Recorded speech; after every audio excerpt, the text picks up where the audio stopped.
Isa pa hong insidente ng pagmamalupit sa mga hayop. Ipinasasara ang isang dog training facility sa Marikina matapos mamatay ang 2 asong iniwan sa kanilang pangangalaga. Balitang hatid ni Katrina Son. Viral ngayon ang social media posts ng fur parents na sina Carla at Sandy kung saan sinabi nilang namatay ang kanilang mga alagang aso habang nasa pangangalaga ng isang dog training facility. February nang ipatrain ni Carla ang kanyang mga alaga. March naman ang sa 2 standard poodle ni Sandy. Pinatrain po namin yung aso para po sana matuto magpa-potty train at saka po sana po matuto ng mga konting tricks. Nahanap po namin 2 buwan ang dog obedience training.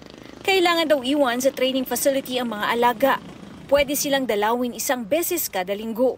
Nung una, nag-a-update sa kanila ang may-ari ng facility. Kalaunan, nahirapan na silang makahingi ng impormasyon. Hanggang nalaman lang po namin, naka 2 weeks na po siguro. Doon po namin nalaman na nilipat niya po yung aso namin sa Los Baños nang hindi po sa amin sinasabi. Ang training hanggang April 20 lang dapat sa mga aso ni Carla at hanggang May 6 ang kay Sandy. Pero panay raw ang hiling ng extension ng may-ari ng pasilidad. Pinuntahan din daw ng may-ari ng pasilidad si Sandy. Sinabi sa kanya na patay na ang isa sa kanyang alaga. Tinanong po namin siya na bakit ngayon mo lang sinabi. Ilang days na pala patay. Wala siyang masabi na hindi na po masagot. Rason. Puro sorry lang po yung sorry sinasabi lang po ma'am, yung tao ko po kasi. Ganun lang lagi niyang sinasabi. Nilibing na po namin ng tauhan ko po yung mga aso kasi takot na takot daw po siya. Hindi niya daw po alam kung anong gagawin. Nalaman din ni Carla na namatay ang isa rin sa mga alaga niya. Pumunta po siya sa bahay and sinabi po niya yun nung May 17 na po. And then sinasabi niya po na May 12 daw po namatay yung aso.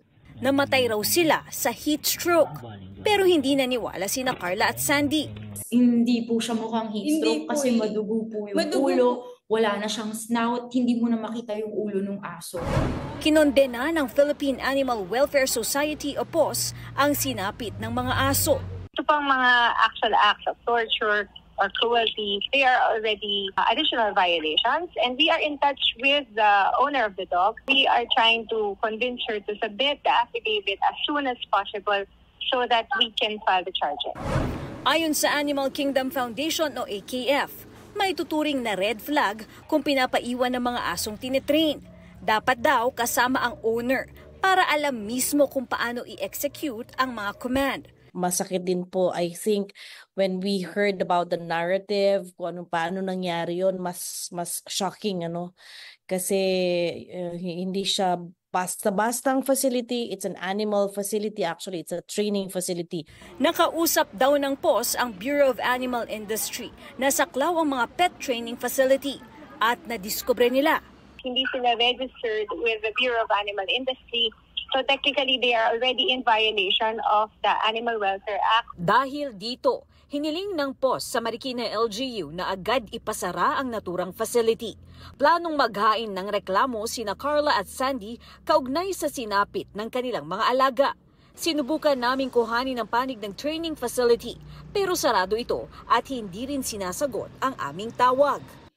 Katrina Son, nagbabalita para sa GMA Integrated News.